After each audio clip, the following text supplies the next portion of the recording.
Welcome back to another live episode of Dynasty Theory. I'm your host, John Bauer. Find me on X at the Bauer Club. You know, I'm joined by Dan Lamagna. That's at Coach Dan Dynasty, at Coach Dandy Nasty. What's up, Dan? Hey, ready to be here tonight, but fresh from football practice tonight. Appreciate you giving a little extra time. I got the biofreeze on my knee. I just ran the stim unit on my back. I'm ready for our episode tonight. Anyway, Mitch, what's going on, man? That's at Dino MC on X for Mitch. Around my friend group, I'm like the oldest one. It is so nice to have Dan as well, who's doing like the stim stuff. He probably does like the whole cold water plunge and super healthy. I just appreciate it. I'm just trying not to fall apart. That's all. Those football days are catching up on me. That turf isn't easy for 3 hours running around on it. All right. Well, nobody wants to hear us talk about us getting old at all. But speaking of some older gentlemen, we're here to talk about some veteran wide receivers. And should we be a little hesitant on what we're expecting here in 2025? Mitch, you are so kind to put the show notes together for us. Did you like that? I put a lot of effort into these ones. I liked it. Before we get started, make sure you like the video, hit that subscribe button, check out ddfantasyfootball.com, use code theory, get 50% off. We got the Trinity tool, the roster optimization tool, rookie grades, the DD Fantasy Football Discord community, my cross positional tiers. The chat it's off. It's off to a hot start here. Nick says, let's go Dynasty Degenerates. So the way we're going to look at tonight's show, and again, as we always say, if you're watching live, if you're watching back, give us your feedback. But the way we're going to do this, we're going to rate these guys on a scale of 1 to 10. So a little bit of a different concept here for tonight's show. 1 being not worried about them at all, happy investing into these guys at their current price point for dynasty purposes, not overly concerned with their production in 2025. 10 being get out now, if necessary, maybe even sell at a slight discount, because we know at this point in the offseason, you're pretty much going to have to sell a lot of vets at a discount until that season starts to really creep up here. But going through these names, and there are several, the price point will be to buy, you need to pay a late 26 first. And if you're selling, can you get an early 26 second plus a small piece? There's one player here that the price point would be slightly different, but getting a start here. Let's go Mitch, Dan for the first couple, and then we'll go Dan, Mitch for the final few. AJ Brown, Fantasy Calc wide receiver 14. Obviously, we're not talking about the late 26 first price point for this gentleman. If you can do that, certainly you need to be smashing your phone. Trinity wide receiver 1, 13 games, 67 receptions. Mitch, what did you do here? I warned you, I might have used a little. What? No, makes sense. All right, game. You didn't. My God, your category number. Yeah, you're formatting. It makes here, sense. Man. This is the JB format. Hey, here's the best thing about the formatting. They are all different because I chat GPT'd all of this and they all came out in a different order. And I'm like, John is going to hate it. So I left it in there just how they wrote it out. Well, you know me. I did check the numbers though, because chat GPT sometimes likes to go back to like 2013. But it's okay. It's all right. All right, let's try this again. Games played 13, receptions 67. There we go. I saw 67 targets, and I was like, that certainly is not right. 67 receptions, 97 targets, 1,079 receiving yards. Average yards per reception, over 16. Receiving yards per game, 83. 7 receiving touchdowns. So, A.J. Brown, Mitch, on a scale of 1 to 10, 1 being completely safe, based on expectations, 10 being we got to get out. Where are you in AJ Brown? I'm all in on AJ Brown still. The target distribution with the Eagles is just so condensed. Gallus Daughter is just a dude. I mean, it's really AJ Brown, Devonta Smith, and a few passes for whatever reason to Saquon, but not as much as Saquon deserves. And so AJ Brown, he's extremely safe. I know they're a little bit more run heavy. Doesn't matter because he's still going to get a 30% target share. And a big things to why I was bringing these guys up. All these guys are extremely high on the Trinity. They all perform extremely well. So all these veterans that we talk about, they are very good wide receivers, but AJ Brown is kind of the 1A to all of these 2B guys. And it's really hard to move off of these guys because they are still performing. But if you look at a Cooper Kupp last year, where what his value was, or Debo, or Ridley, or Diggs, or Christian Kirk, all these guys took a huge value dip the second they stopped performing like they were previously. So although AJ Brown probably isn't quite on that sphere, I think the other guys are pretty close. All right, so there is a little debate in the chat. Corey saying Brown's best days are behind him. I would trade for younger talent. We got the knee issues, run heavy, attitude issues. Dan, how are you looking at this? I love it. I love when our chat will talk about attitude issues. And now we're talking here, coach speak. Oh, you love that. Good job. Just look at his body language. Right? That all factors into the equation. But so this is a tricky one here, right? Like all these guys we're going to talk about tonight potentially fall on our roster for different reasons. You know, maybe we draft them a few years ago. They're still there and they have too much value because we're trying to win now, or we're just not getting the value in return to trade them for the production that they have left, or we're just stuck with them and we can't move them. So there's a variety of reasons. Maybe startups this year, they felt to a point where, hey, we just couldn't pass that up, but now we're stuck with a potentially aging receiver. Out of the guys we're talking about tonight, when we start with AJ Brown, he's the one where, okay, you know, I want to win now. I would move a late first for him. If I have him on my rosters, we still don't want to lose sight that we want to win in Dynasty. So at a fresh 28, he just turned 28 in a prime situation in Philadelphia. I'm in on AJ Brown. Now, hey, if we're in a startup, is there a good chance I'm going to fade him because I'd rather take someone a lot younger in his tier? Heck yeah. But it doesn't mean there's not a place for him on our rosters, and I wouldn't be in a rush to move him. But at age 28, you got to be thinking about it because some of these guys we're going to talk later, as they get out of that 28 into the 30s, they're very hard to move. All right, I'm still waiting for Dan's number here. Oh, I gave him a 3. A 3, okay. Which I think is really good, right? That's for you and an Eagle. I think that's extremely good. Eagle, age 28. That is yes. Total unbiased here. Want to win now, and I think he could help win for a few years. All right, his contract's good too. So if I could just add that too, you know, when you think about these guys and we look at their contracts, you know, some guys are still playing for another contract, or, you know, what he signed a deal that's good through 2029 season, I believe. I know teams could get out of it normally a little bit early, but that's some good years here, you know, yet in Dynasty for us.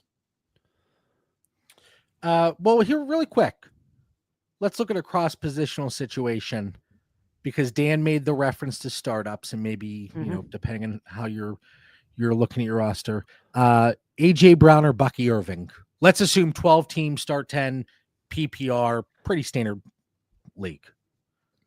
AJ Brown. I'm going Bucky, not because I want him on my team, but it's just because how the Dynasty community views Bucky. I want to do that so I could trade him. If I'm actually choosing one that I want on my team for the next 2 years, I want AJ Brown. All right. AJ Brown or Omarion Hampton? There I'm Omarion Hampton because he's higher in that running back tier for me, Mitch. I agree with you, Bucky, but Bucky's kind of like end of tier 1, beginning of tier 2. So I definitely have AJ Brown. No, I get it. Yeah, I get it. I'm AJ Brown. And then within the position, last Wait, one. time out. Do I have to tell? So, Mitch, you are Bucky over AJ, but AJ over Hampton? Because of community sentiment over Bucky Irving. Like Dynasty community, dude, they love Bucky Irving. Like they love Omarion Hampton too, though. Rookie, I think toy? they kind of do, but I don't think they love him nearly as much as they really love Bucky Irving. JB tiebreaker. Just my humble opinion on that. I would go. I'm AJ Brown over Bucky. I'm AJ over Bucky. I would lean Amari and Hampton. Just give me the running back there. But that's I love when market Frank's in the soft. chat. Get out of here, Frank. Stop agreeing with Mitch, damn it. Let's see. Hill Bullies, AJ Brown over both. Frank says, get him, Dan. Bucky, 1,500 yards from Trenton. All right, I love it. Okay, now going over to the gentleman where some varying reports, if you will, about the contract situation. Are they close? Are they not? Terry McLaurin, fantasy calc, wide receiver 25. Trinity, wide receiver. Dan, I have 3 Or the timeouts and a timeout. I like half, it. right? I'm Okay. slipping in the second one early for our audience. John Bauer set a Dynasty Theory show record, 11 minutes, and I think it was around 40 seconds. He only talked about the first guy of the show. That is a new 200 and how many weeks tonight, Mitch? 290. We're 98. 298. 298 episodes. John Bauer has never in his life talked about the first guy for less than 12 minutes, ever. So, John, congratulations tonight, buddy. You made history. wait, I thought you were saying that was long. I was like, no. Short. That was a record. That was really You fast. set a record. 298 episodes, John. That you are on point tonight. Whew. I'm trying to be efficient here tonight because there are a lot of so names. confused was the best part. Nick says, JB, please eBay that episode Ward hat tonight. I mean, man, we'll see. Should I That was sign a good it timeout, too? Mitch. That was You a good should. timeout. All right. So Terry McLaurin, thank you, Dan, for interrupting. 82 receptions, over 1,000 yards, 13 touchdowns. Looking at Terry McLaurin, Mitch, we're going to start with you. Yes, So sir. where are you on this scale of 1 to 10? 1 being he's safe, 10 out. I got him at a 5. It's not really because I don't like Terry. It's because he's turning 30 and he had his best year last year. And so it's one of those things to where now he's kind of holding out for the new contract. You worry a little bit if that bleeds into training camp at all. And so it's not that I want to get Terry off my teams, and I'm probably not trading him for an early second, but I am definitely not giving up a 26 first to get him on my team right now. Maybe that'll change by August. He signs a new deal. He comes in, he's looking great, and he's like, hey, he's good for the next 2 years. That 26 first is a pretty high price point for me to pay for a 30-year-old wide receiver who's just coming off one of the best years in his career. Now, before I turn it over to Dan, so you said what, 5? Yeah. That's a hedge. I don't like hedging, but I'm going to hedge on that one. No, that's fine. It's between 1 and 10, but shoes on the other foot here. You're entering a rebuild. Terry McLaurin's one of the few aging assets you have left on this team. Are you accepting a pair of seconds? Or do you hold and think, okay, you're going to get at least some production, or not? Let me rephrase that. You're going to get the opportunity to sell off at a better price point when the season's here. I would want to try to hold. No, for something that was better. all. That was all to Mitch. I know, but he was. I he thought was that was- pausing. I was killing the dead. No, I the thought dead you air, said John. Dan. I could have No, I sworn said you asked before Dan. we get to Dan. Oh. I had your back, Mitch. I had your back. Well, I mean, based on Mitch's reaction, he didn't listen to a word. I may have been looking up the next player that we were talking about next, so I made sure I had my talking points good. And so, I think this is an excellent question for Dan, to be honest. I think Dan was on top of this. Here, no, I want Mitch's perspective. If you're entering a rebuild, Yes, sir. McLaurin's one of the few aging assets you still have on your team. Do you sell him for 2 seconds now if the opportunity presents itself? Because you can't get a first right now in this situation, even though I think there still is that market, at points, throughout different leagues. So sell for the 2 seconds, or S tier show. Is that S for shit? Exactly. Edit button. We're in rare form tonight. I love it. I know. Well, this is what happens when we don't go live at 9 o'clock. Things are a little different. It's like a full moon. Okay, to answer your question, I could answer your question now. I still wouldn't, because I think with Terry, you could probably wait. Like you said, selling veterans in July, it's kind of sucks. You wait till that second week in August when all this training camp hype is building. I do think there's a stronger chance you could get more for Terry at that point. So if I'm rebuilding, I'm just holding for the next 4 weeks and moving on from him then. All right, now over to Dan. Yeah, so I gave him I was leaning between 4 and 5. I like Mitch's grade. I gave him a 4 in my show notes. He's gonna be 30 in September, but he still gets that 4 because of his ideal situation. I saw in the chat the touchdown regression. I definitely have that in mind. But I think his situation is so good still connected to Jaden Daniels. I think that contract holdout or talk is smart on his part because this is probably his best and last. He has the most leverage he'll ever have to get a new contract. Because they need him. They can't win without him. I mean, I'm here desperately hoping Luke McCaffrey takes some kind of jump in year 2. But for fantasy, I mean, it's really all the eggs in McLaurin's basket. Hopefully the running game progresses. But there's not a lot around him, guys. Like there's that little part of me that's less worried about Jaden McDaniels in year 2 and more worried about is his talent around him going to step up in year 2? Right. So, 2 seconds, I would still want to get more because of that great situation, John.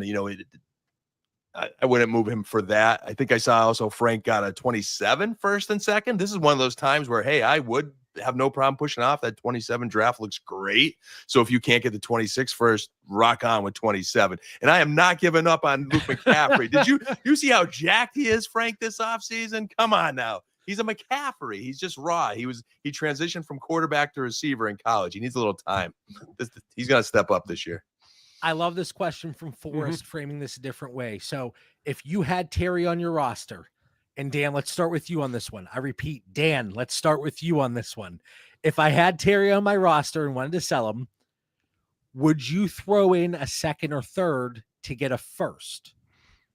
Yeah, so I'll put it out there right now for every guy we're going to talk about tonight, or even not in our show notes, that's in his late 20s, early 30s. I am trying to trade them on my dynasty roster. I don't want to give them away. Again, they do have value, and that's why I'm giving some 3s and 4s here in the scores. Even if it's a 5, it doesn't mean I'm out on them. We're talking doom and gloom scores going 8, 9, 10. I'm not giving doom and gloom, but I would much rather that early mid-20 receiver on my roster if they're somewhere close, or that draft pick that's going to have that high upside potential. Well, see, I was listening, John, and I will answer. Dan didn't answer the question. Dan didn't even attempt to answer it, but that's okay. Yes, I would throw in a second and third. I would just, for that was the question, right? Yes. So here's the thing: I would 100% do a third every day of the week. My only issue is if it's my second and I am looking to rebuild, I do not move my second because it's going to be early, and that's going to be worth what Terry McLaurin's worth in a year from now. So that is not being added to do for a first. Unless that first, if I'm projecting to be like a top 2 pick, then of course that changes things. Okay. All right. Going over to Tampa. We're looking at Mike Evans, wide receiver 15 on Trinity, Fantasy Calc, wide receiver 35, Chris Godwin, wide receiver 4, limited sample, but for the Trinity score, he was wide receiver 4 last year.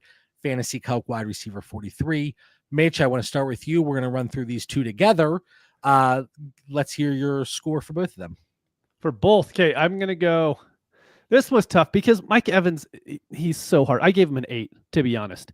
He's actually on the last year of his deal. And he is what he is. He could get 1 catch for 3 yards, but those 3 yards will include a touchdown. That's just who Mike Evans is. He doesn't get you any yak. But now he's to the point to where he's turning 32 this season. Who knows if he plays next year? I really can't do it. And so for him, I'm really low. And then on Chris Godwin, I have him at a 6. So I think it's trending a little bit worse than it's trending better. He's older. He's had injury issues. I know Baker loves to sling it, but Igbuka's just sitting there now. And I love Godwin. Trinity score-wise, he was off the charts every single game he started last year. But I do wonder how he's going to come back off of that injury. Dan? I gave both of these guys maybe a little better score than Mitch, just because I think there's, one more really good season in Tampa coming. So I gave 6s. Evans, because I think he has a little bit of the bigger season. Godwin, because he's a little bit younger than Evans. But to Mitch's point, Evans is 32 in August. Godwin's 29 coming off an injury, so you might as well just call him 30 already right now. It's going to take a little bit, I think, to bounce back. There's still a little bit of uncertainty to start this season. And I'm a sicko with this stuff. We're looking for every edge we can. To Mitch's point, you don't know what's going on with Mike Evans. I was watching Kevin Hart's Cold as Balls, and he had Mike Evans in the hot tub there. And Evans was he really kind of said he's like year to year right now. Like he's like feels good now for this year, but he is really taking it a year by year. And as a dynasty owner, when I hear year by year, I want to get out. And I've got a couple of shares of Mike Evans still, and I don't know if I could get out, guys, as much as I'd like to. So he might be the guy that, hey, I'm just going to accept he's going to retire on my roster potentially. Honestly, for me, if I'm offered an early 26 second for either of these guys, they're probably off my roster. Unless I'm in like heavy contend mode and I can use them as a flex position, but more than likely they're off my team. Agreed. If I could get it, I'll take it unless I just can't afford to lose it. So recent trades involving Mike Evans. There's one Mike Evans for 26 first straight up, 12 team start, 10 full PPR. Mike Evans for Ridley plus Eckler. Mike Evans for the 2025 202. There are a few situations where it's Mike Evans plus to get a 26 first. I think that's probably the way to do it, because even if you're contending, I think it's going to be difficult to want to move that first to get just Mike Evans. But if you can get another piece, maybe it's another aging veteran or somebody that can, just provide some upside, whatever the case may be. John, let's say you're contending. Okay. You have a late 26 first. Everyone knows it's a late 26 first. You're offered Mike Evans and Ridley for that first. What is the rest of my wide receiver? You need flex help. That's fine. It's fine, but would you do it? That's the one to where I just would. My issue is, what does the rest of my wide receiver room look like? Because am I now stuck with more difficult start sit decisions along the way? Am I stuck with situations? You have AJ Brown, Terry, and Devontae Adams, and literally no one else. No, let's say you have AJ Brown, Terry, and let's go JSN. So you have an old, a mid, and an old. Yeah, I could do it. Okay, Dan. I think you also hold a little bit too. Like I could do it, but I could probably do it later. Like I would try to find ways to fix my receiver room without giving up that first. Like the season isn't even here yet. I could lose a game or two in the early dynasty, or maybe I win without that flex help and get a little lucky early. But at some point, I'd probably do it, because at least you're going to get a couple years out of Ridley. Even if Evans does retire sooner than later, I think Ridley still has a little bit more gas in the tank. Yeah, I like Ridley. Godwin, or let me see, just look on Dynasty Data Lab right now. So like Chris Godwin and Keon Coleman are going back to back. Yeah, well, that's just. I don't care if Chris Godwin's ankle snapped and his foot fell off and fell into the ocean and Jaws ate it. Give me one-footed. Keon Coleman. Give me one-footed Chris Godwin there. Tyrone Tracy or Chris Godwin, Dan? Tyrone Tracy. I'll take the gamble on the young back who's a starter. I'll go Godwin. I'm worried about that culmination. Just like Scatterville. I don't like Scatterville. So I guess that would depend where you are with that stance too, right, Mitch? Like, yes. so 100%. If I didn't like Scatterville, I would just take Tracy. See, I'm on the betting on Tracy's side. Right. All right, Mitch. Godwin or Zach Charbonnet? Zach Charbonnet. That one's extremely close, but it's just, who knows how that Seattle backfield's going to play out this year. I lean Godwin, but it's close. I'm taking Godwin there as well. I think I'm kind of following the money with Tampa Bay to say Godwin there, just because, like, even though we're concerned about the injuries, they still bet on him and threw some dollars his way. That's the big thing. Like DeAndre Swift or Chris Godwin? Swift. Godwin. I hope you didn't look at your tears, John. Dude, I was gonna be like, "Oh, time to change your tears." I don't answer any question I know. without looking at my tears. It's like don't talk without having your attorney present. For me, it's don't talk That's without more than having fair, to my be honest, tears present. because I know the very next comment will be, "So, John, in your tears you have." I know, you sons of bitches. Like Yeah. there's so many people, like it's like a gotcha moment, and I'm like, I gotta look it up first. I gotta look it up. Okay. We've talked about this guy so many times, so I don't want to spend there he is. Big Mitch. Listen to you guys since episode 13 of Dynasty Theory. Love the content. Sweet. I can tell you right now, if you listen to the first like 5 episodes, you wouldn't be here now. Because 13 was the good point to get in, huh?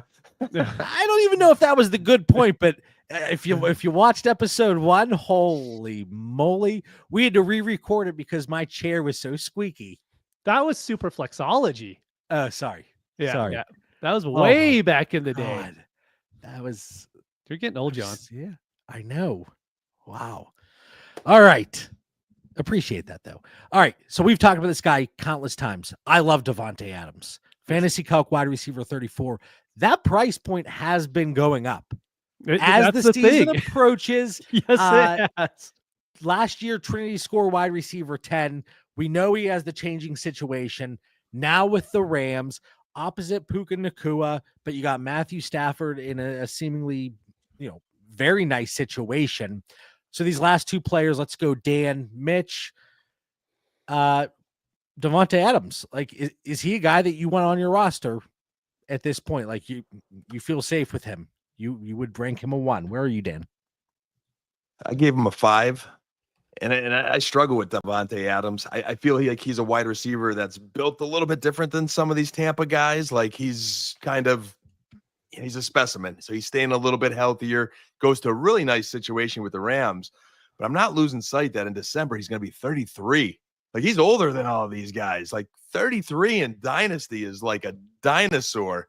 So, I mean, give me Adams or death, Frank. Like I think I'm taking the death here. And there's no, I cherish my first, So, well, Dad, just know that you said that. First of all, thank you, God, Frank. watch we over appreciate me. that. Yes, Second of you, all, Frank. Dan chose death over Davante Adams. Here's something real Mitch, but hold the thought. Forrest says Adams or Marv in redraft. In redraft, I'm going Adams. I'm still taking Marv. I think he jumps year 2. Well, we might be talking about him on Adams. Wednesday. Just a preview. Sorry, what was that, John? Redraft, give me Adams. Yeah. All right, Mitch, like sorry to derail your No, you're great. All I was going to say is Adams is that very rare wide receiver that was moved in season last year and still put up bonkers numbers, because when that happens, those wide receivers suck. Like they're bad. Like even like free agent wide receivers switching teams, usually they're not very good their first year. And Adams is he's just amazing. So he is like the Derrick Henry to me, to where I'm not betting against him. So outside of like AJ Brown, Terry McLaurin, definitely over the Buccaneers guys that we've talked about, definitely over the guy that we're going to talk about next.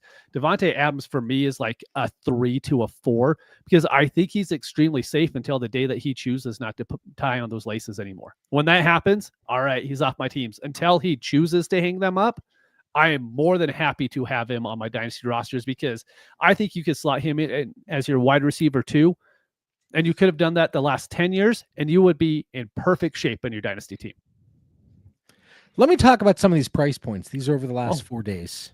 That's good. Adams is this generation's Larry Fitzgerald. That's very, that's good. I mean, Smooth Criminal saying that right above there, Kevon.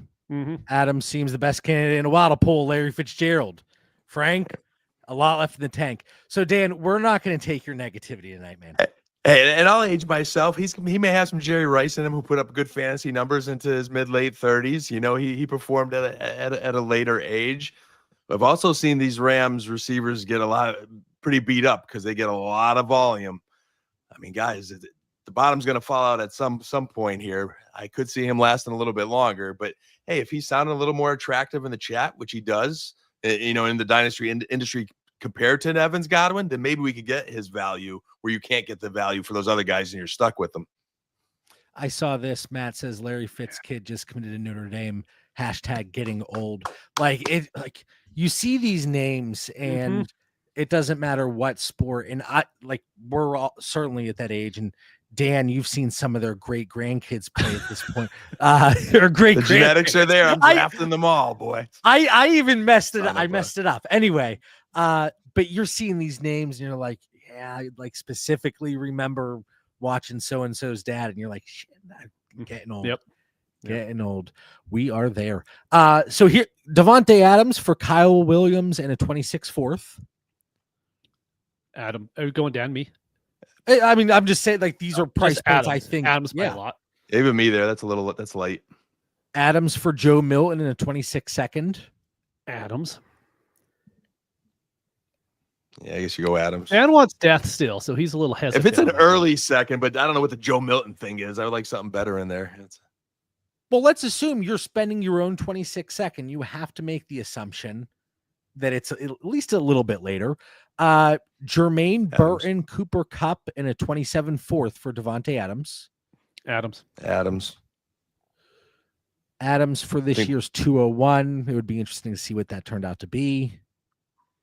I'll take the 201. See, I didn't put Cooper Kupp on this list because I just think he's completely toast. I just don't want him on my dynasty rosters at all. The legs fell off of him a little bit sooner. Yeah. Davante Adams for a 26 second in the 2025 512.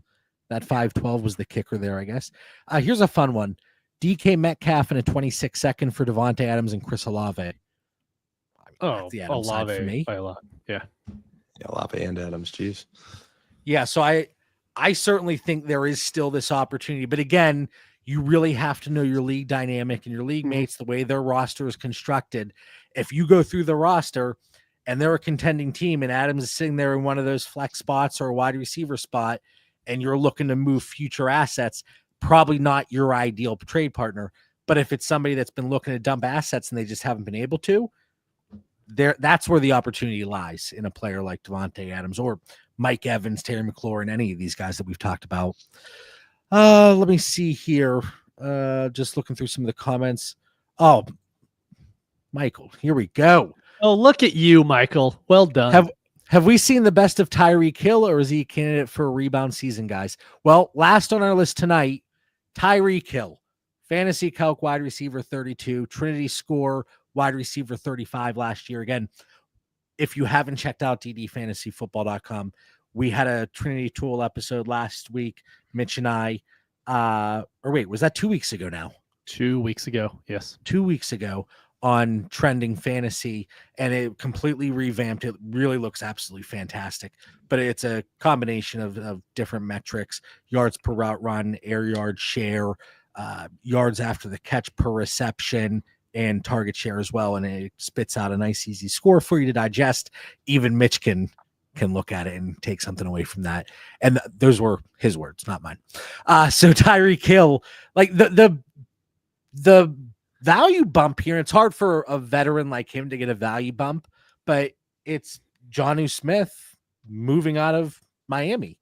So Dan, is there a rebound season in line for Tyreek Hill in 2025?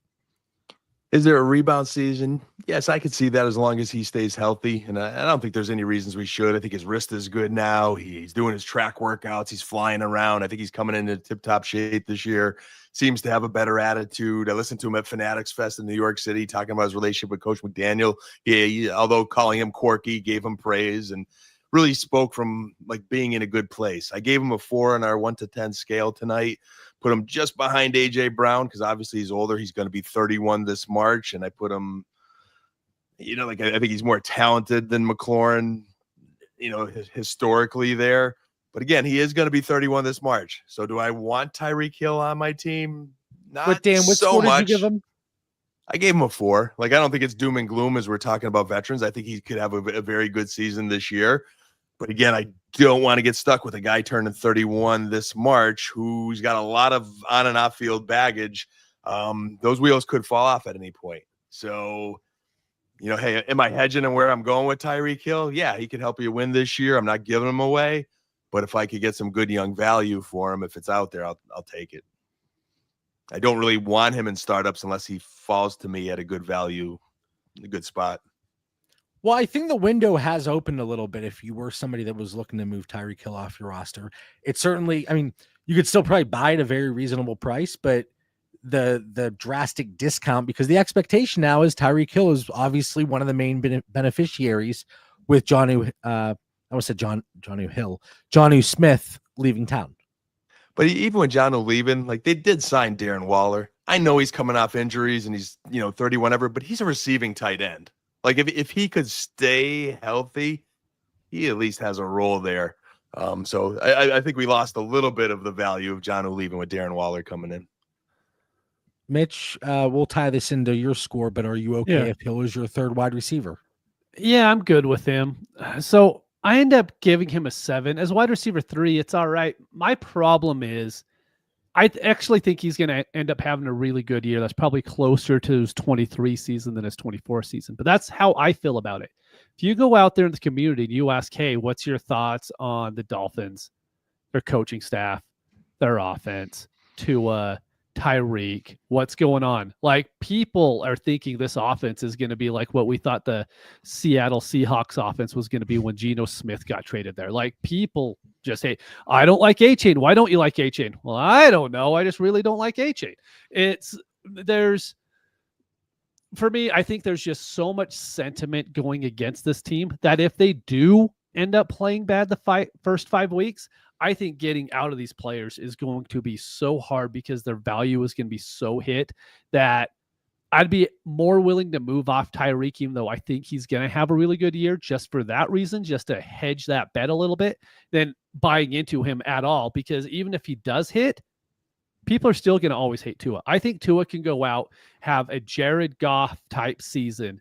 And I think there's still going to be a lot in the community that just don't like Tua for whatever reason.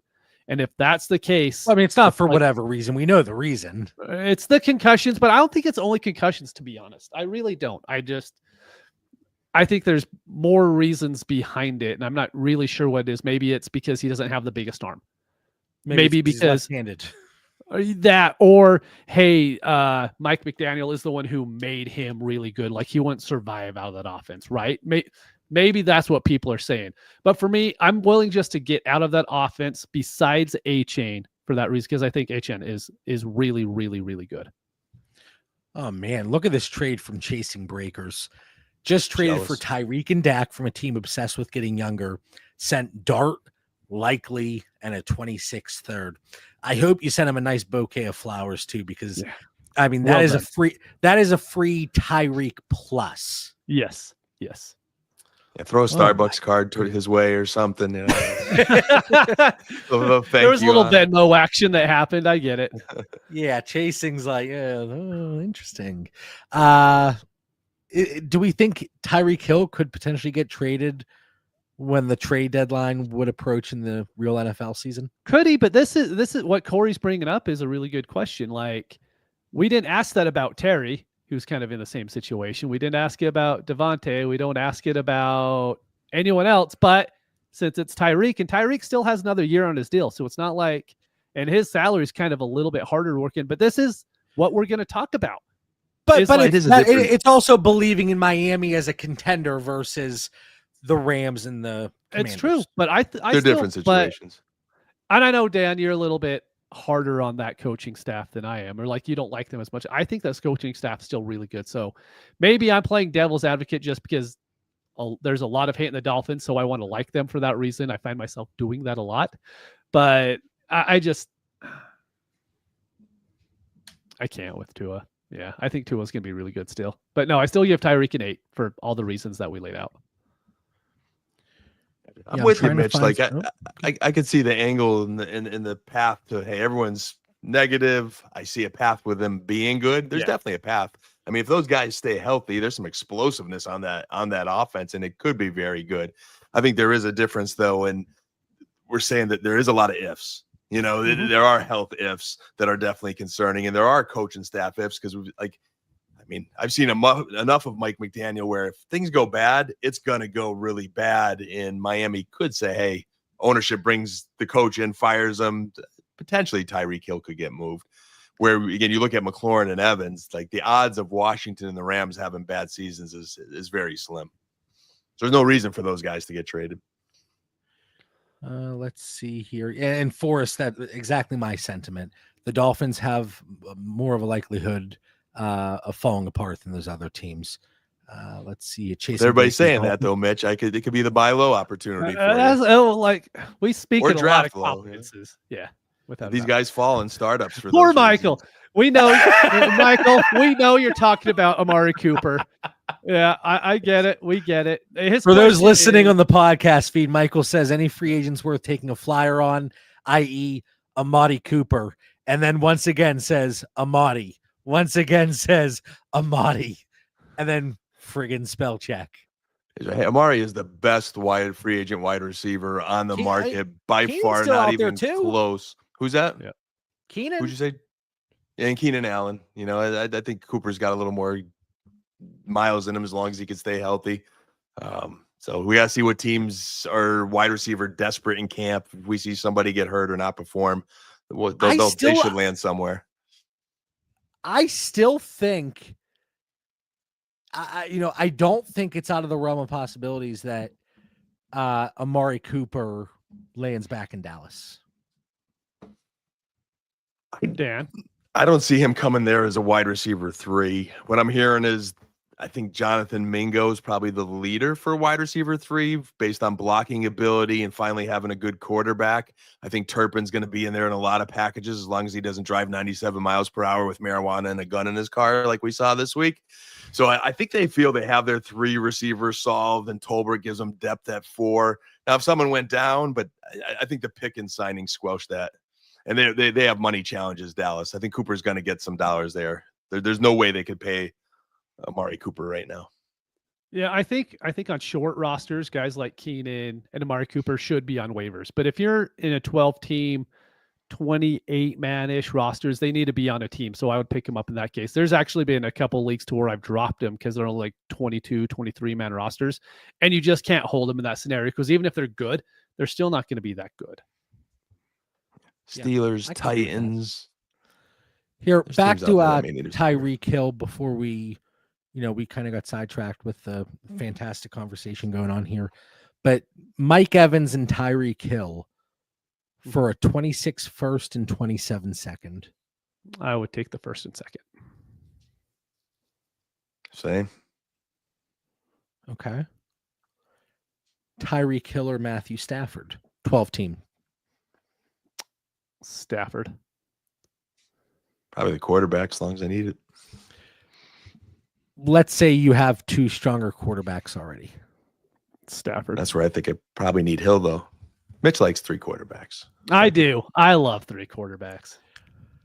Tyreek Hill and a 26 second, 26 third, 26 fourth, 27 third, 27 fourth.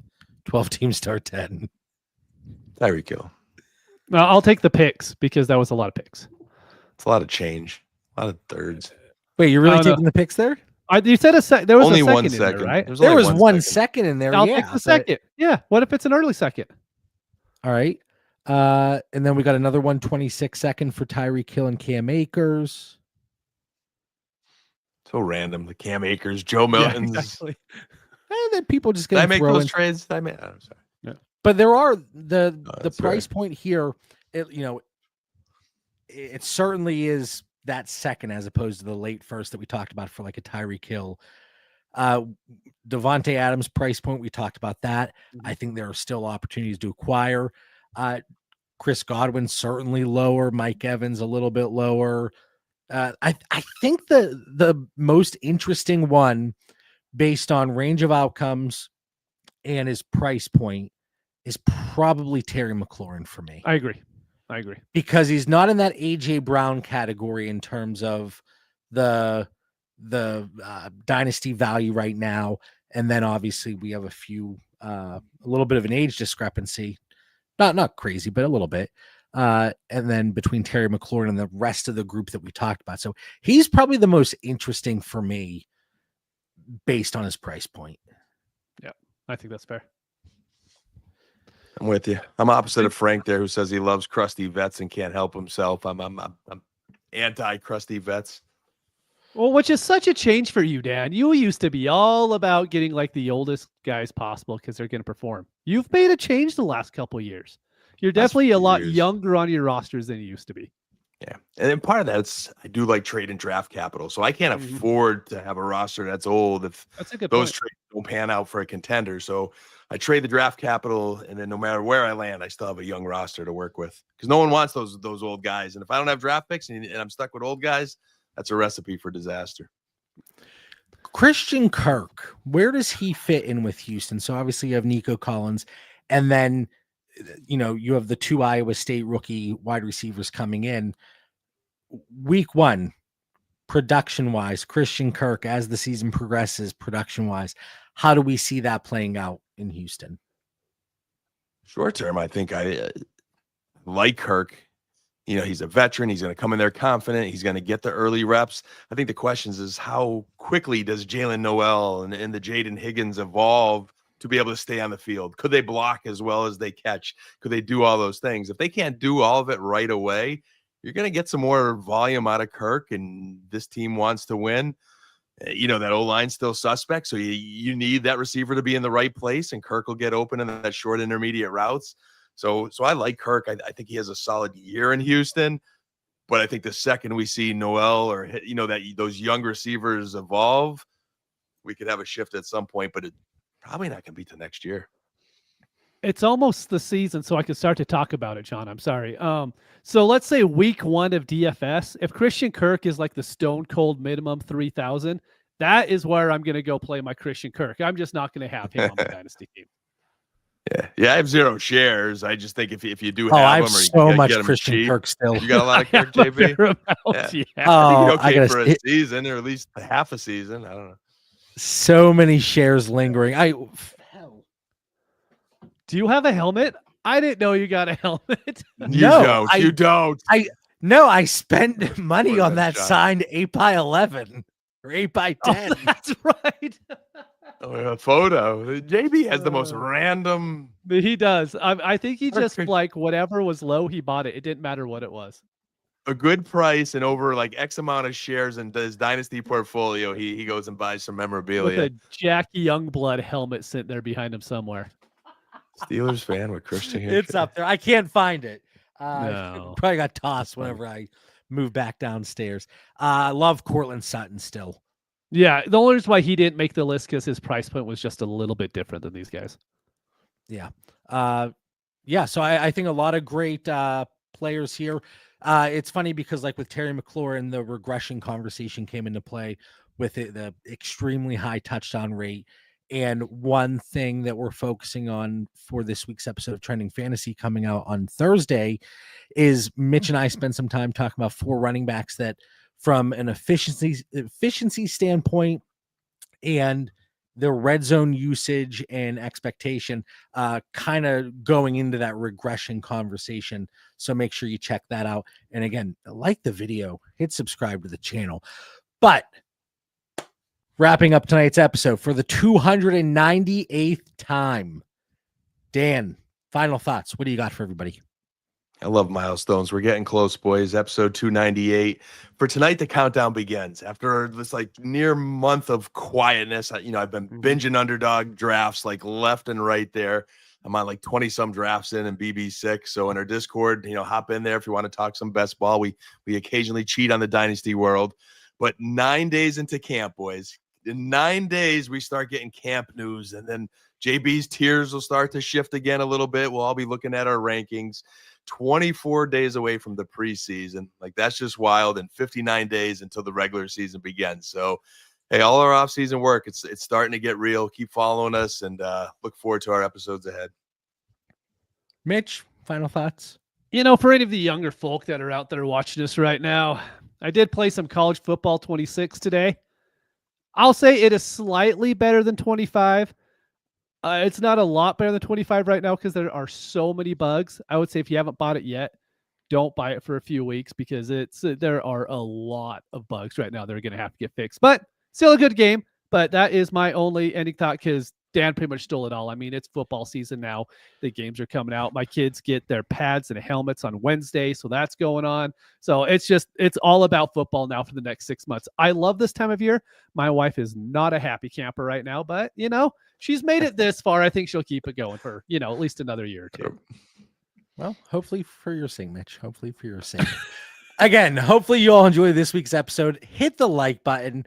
Make sure you subscribe to the channel if you haven't had the chance already. And then use code Theory over at ddfantasyfootball.com.